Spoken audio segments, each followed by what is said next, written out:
Cutting down that dead tree might be the dumbest firewood decision on your whole property, not because of the wood itself, but because of what's living inside it right now. Most people never even check before they start the chainsaw, and what you're about to learn could completely change which trees you touch this season. Let's give the dead tree its fair shake first, because the logic isn't dumb. It's actually pretty solid on the surface, and I want you to see why so many people, myself included, default to it without thinking twice. Dead wood can mean less moisture already baked out of it. That's less time seasoning, less time you're stacking wood and waiting around like a kid watching a pot that refuses to boil. It also means no living tree gets sacrificed, which feels good psychologically. Nobody feels bad chopping down something that was already checking out. There's a reason it's already dead, is basically the oldest excuse in the woodlot.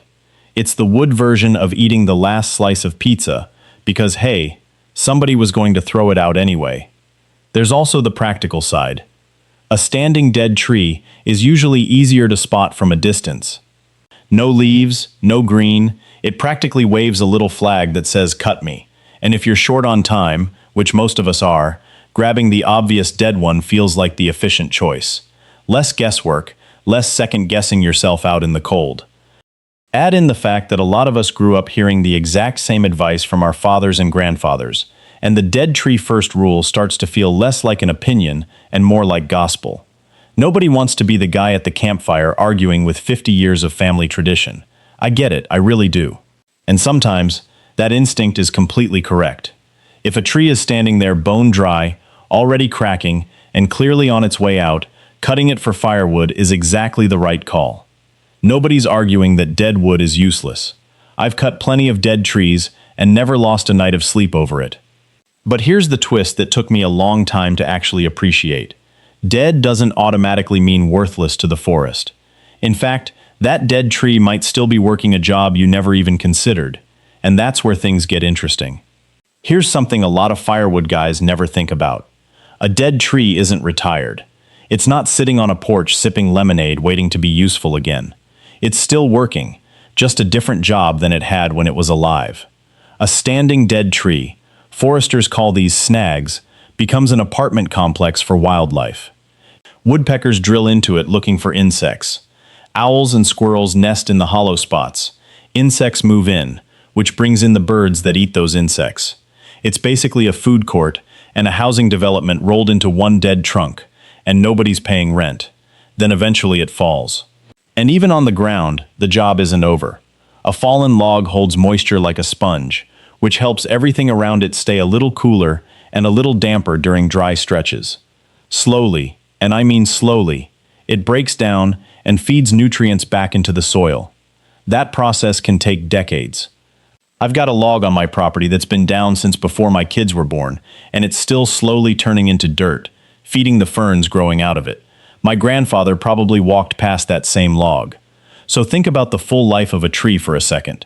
Living tree, then dead standing snag, then fallen log, then decaying wood, then finally soil. Every single stage in that chain is doing something. When you walk through the woods and cut down every dead tree you see, you're not tidying up. You're pulling apart something that still has a purpose, kind of like ripping pages out of a book, because you already know how it ends. Now, I'm not saying never cut a dead tree. I'm saying know what you're removing before you remove it. Because the tree that might actually be causing your real problem isn't dead at all. It's still very much alive, and that's coming up next. This is where most people get uncomfortable, so bear with me. Picture a section of woods that's packed tight with trees, all competing for the same sunlight, the same water, and the same nutrients in the soil. It's basically a crowded elevator where everyone's got their arms crossed, and nobody's happy. Now ask yourself something. Does removing a dead tree from that crowd fix the overcrowding problem? It doesn't. The dead tree already stopped competing the moment it died. It's not stealing sunlight from anybody anymore. Taking it out doesn't free up a single drop of water or 1 extra inch of canopy space for its neighbors. You could remove 10 dead trees from an overcrowded stand, and the living trees would still be squeezed in there, fighting for the same scraps of sun. But removing one poorly positioned, overcrowded, or suppressed living tree, that actually changes something. The trees around it get more light. Their roots get more water. They grow stronger and healthier because the competition just got a little less brutal. It's the forestry version of cutting one slow coworker from a project so the rest of the team can actually hit deadlines. Now, before anybody grabs a chainsaw and starts dropping every healthy tree in sight, let me be clear about what I'm actually saying here. This isn't a green light to go clear healthy trees for firewood just because you feel like it. This is about proper thinning. If your woodlot already needs thinning, meaning it's overcrowded and some trees need to come out for the health of the rest, then those specific trees can become your firewood supply. You're not cutting live trees at random. You're cutting the ones that already needed to go, and getting firewood out of the deal at the same time. That's a completely different conversation than just cut whatever's green.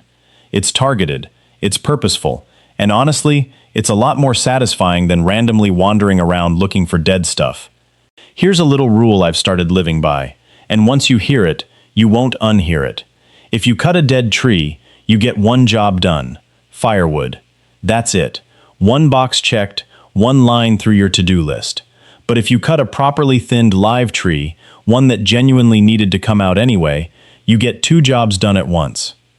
Job number 1 is firewood, same as before. Job number 2 is you just improved spacing and resources for every tree you left standing.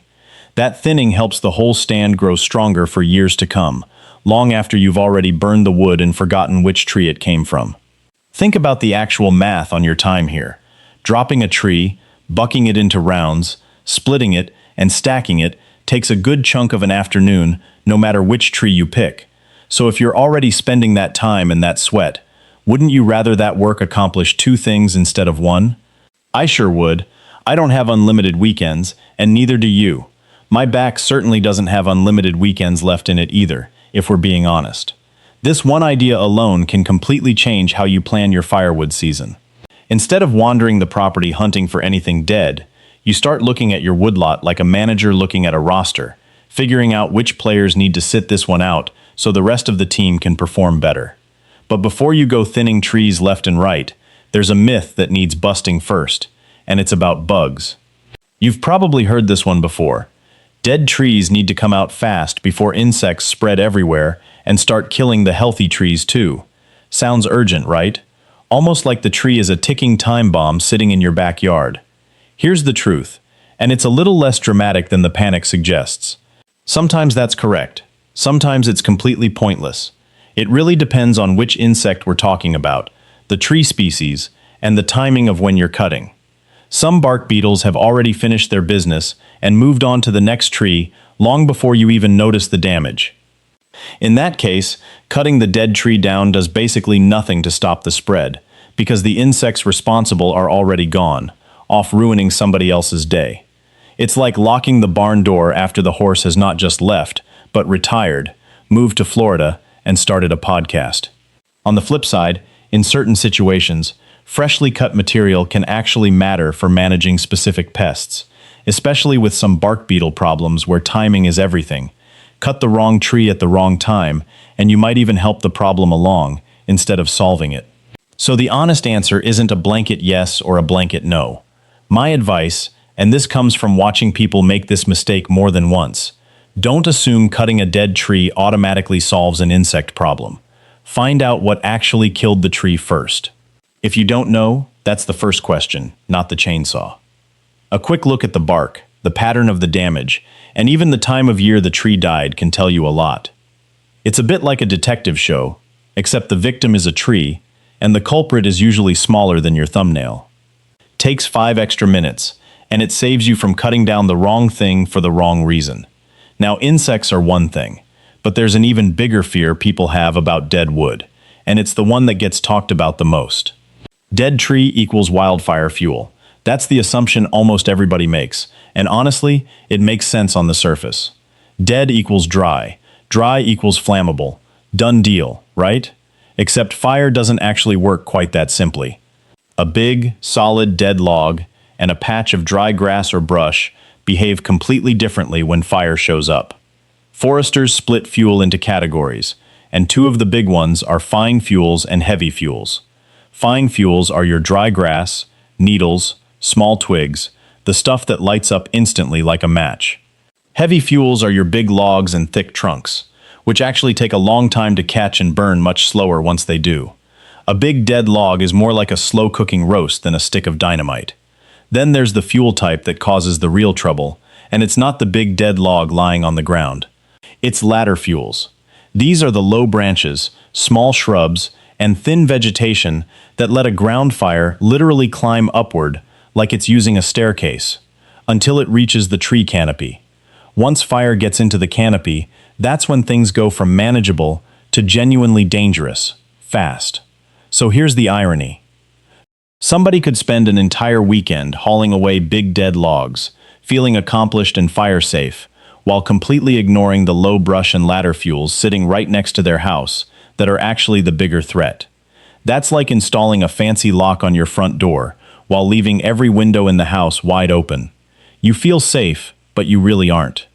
I've seen folks haul out a giant dead log with a tractor, sweating buckets, feeling like heroes, and step right over a wall of dry brush on the way back to the truck.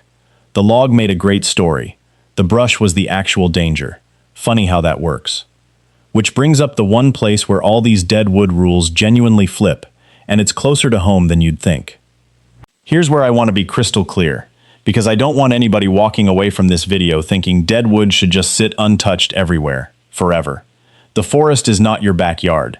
Let that sink in for a second, because it's the whole point of this section. 20 acres of woodland is not the same as the 30 feet around your house, your barn, or your shed. Around structures, dead material becomes a different conversation entirely. Reducing combustible stuff near your home matters, and matters a lot, because that's your defensible space. That's the zone where fire risk actually threatens something you'd hate to lose, and no snag full of woodpeckers is worth your roof. So I'm not telling you to leave dead trees scattered everywhere on your property like some kind of forest shrine.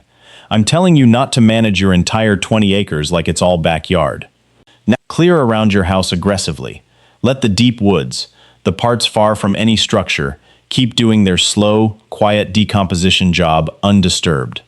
Now, with all that said, I promised this video would stay balanced, and it will, because there are absolutely times when the dead tree is still your best and correct choice.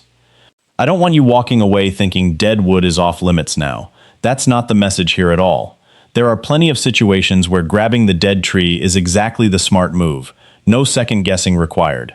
Go for the dead tree when it's already seasoned and ready to burn, without a year of waiting around. Go for it when the tree has become hazardous, meaning it could drop a limb on your head or your roof without warning, no matter how good a home it's providing for the local squirrels. Cut it if you're clearing space around structures, which we just covered. Cut it if your woodlot honestly isn't overcrowded, meaning there's no thinning benefit to chasing anyway. Cut it if you're working with limited acreage and simply need to use whatever wood is available to you. Cut it if local regulations only allow harvesting dead or downed material, because rules are rules, whether you agree with them or not. Cut it if the wood is still solid but starting to deteriorate, meaning waiting any longer means losing usable wood for good. And cut it if a forester or local guidance has specifically told you that tree needs to come out. That's a solid list, and notice something about it. None of those reasons are, well, it's dead, so why not? Every single one is a real, specific reason. That's the difference between cutting with a plan and cutting out of habit, and it's a difference that adds up over years of managing the same piece of land. Print that list out, stick it in your truck, whatever you need to do. It'll save you more headaches than you'd expect, and it'll make every trip out with the saw feel a lot more like a plan and a lot less like a guessing game. So how do you actually decide, standing there with a chainsaw in your hand, staring at a tree? Ask yourself a short list of questions before you make the cut. Is it hazardous? If it could fall on you, your fence, or your roof, that's a strong reason to remove it, regardless of anything else we talked about today. Is it near a structure? If yes, fuel reduction becomes the priority, and the dead wood rules we covered earlier don't really apply the same way out there. Is it still valuable as wildlife habitat? If it's clearly hosting birds, insects, or nesting animals, and it's not a safety risk, maybe it earns a few more years standing before you touch it. Is the woodlot overcrowded? If so, ask whether a planned thinning could give you your firewood instead of hunting down every dead trunk you can find on the property. Was it killed by insects or disease? Figure out what actually killed it before deciding your next move, because the answer changes what cutting it will and won't accomplish for you. Do local rules restrict what you're allowed to harvest? Follow those, obviously. No shortcuts there, no matter how tempting that one perfect tree looks. And the real question underneath all of it, the one this whole video has been building toward, is this. Which tree gives you firewood, while also accomplishing something your woodlot actually needs? That's the smarter version of which tree should I cut. It's not about dead versus alive anymore. It's about purpose. Run through that list every single time before the saw comes out, and pretty soon it stops being a checklist and just becomes how you naturally look at your woods. That's really the whole goal here, thinking like someone who's managing land, instead of just someone hunting for the nearest free firewood. So go back to those two trees. One dead, one alive. There's no universal answer. Only the mistake of assuming dead means firewood, and alive means hands off. Sometimes the dead tree is worth more left standing. Sometimes the live one is your smartest cut all year. Comment below and tell me how you decide.